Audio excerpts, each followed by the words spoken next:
I'm a fellowship-trained breast surgical oncologist, and today I'm making a video explaining how accurate the Oncotype score is.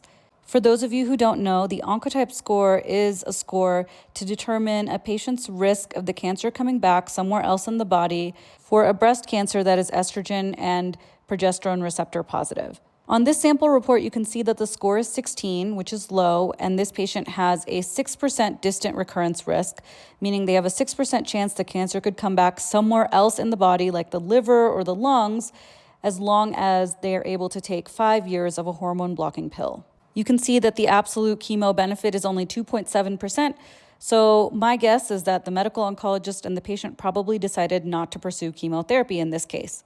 Some people have commented on my prior posts explaining Oncotype and said that they know people with low Oncotype scores, meaning that the cancer was not very high risk for coming back somewhere else in the body, but the cancer came back anyways in a few months.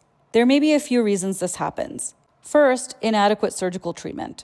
So if the surgeon wasn't able to clear the margins or remove all the cancer, or if they weren't able to find a lymph node, which is the sentinel node, or the one the cancer would spread to first, then it would increase that patient's risk of having cancer come back both in the breast and the lymph nodes and in other places in the body.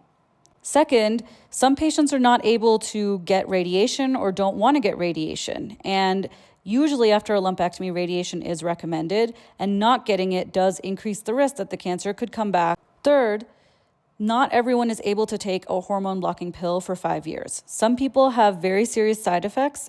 When that happens, this risk, that 6% on the score, doesn't double. The reality is we don't know how high the risk actually is. So yes, despite a low Oncotype score, there are patients for whom the cancer comes back. It may be because of any of the reasons that I mentioned, but it also may be because some people do fall into this 6% category. And we are working on research to figure out how to predict who it is that is going to recur and to try to catch these as early as possible so we can still save patients' lives.